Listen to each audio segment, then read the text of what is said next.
नमस्कार मंडळी, माझे नाव नमन गजानन सदा. मी इयत्ता 5वीचा विद्यार्थी रत्नाबाई राठी हायस्कूल येथे शिकत आहे. मी लाखनवाडी या गावामध्ये राहतो. पोस्ट कोकरडा, तालुका अंजनगाव, सुरजी, जिल्हा अमरावती. माझ्या कथेचे नाव आहे सोनेरी स्पर्श. ही गोष्ट एका लोभी श्रीमंत माणसाची आहे. एकदा वाटेत त्याला परी भेटली.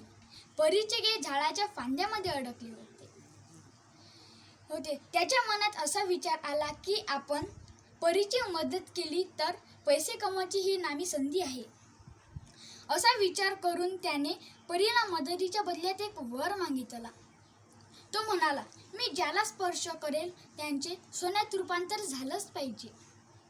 त्याची ही इच्छा कृतज्ञ परीने मान्य केली. लोभी मनुष्य त्याला मिळालेल्या नवीन वरविषयी आपल्या मुलीला आणि बायकोला सांगण्यासाठी घराकडे धावला आणि सगळा वेळ दगडगोट्यांना, झाडांना, फुलांना, रोपट्यांना स्पर्श करून सोन्यात रूपांतर करीत राहिला. तो घरी आला तेव्हा त्याने आपल्या घराला हात लावला आणि त्याचं घर सोन्यात रूपांतरमध्ये बदललं. तेव्हा त्याची बायको घरी आली आणि आपल्या घर पाहून चकितच झाली. तेव्हा त्याच्या लोभी मनुष्याने आपल्या मुलीला हाक मारली.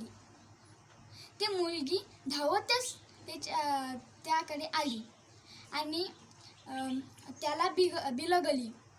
तो तिला कडेवर घेण्यासाठी खाली वाकला. मुलीला त्याचा स्पर्श होताच मुलीचे रूपांतर सोनेरी पुतळ्यात झाले. त्याची बायको घरी आली.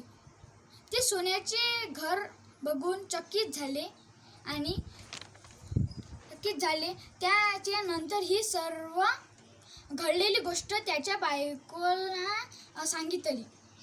त्याला त्याची चूक लक्षात आली आणि नंतर तो मनुष्य परीने दिलेल्या वर मागे घेण्यासाठी वनोवन शोधू लागला. परी एका छानशा बागेमध्ये दिसली. त्याने परीला माफी मागितली आणि वर मागे घेतला. परी म्हणाली, मी दया केल्यावर तू काय करशील? तर लोभी मनुष्याने म्हणाले, मी माझ्याजवळ जे काही आहे ते गोरगरिबांना दान करेल. तर बघितलं मित्रांनो, लोभीपणा अधोगतीला कारणीभूत असतो. धन्यवाद.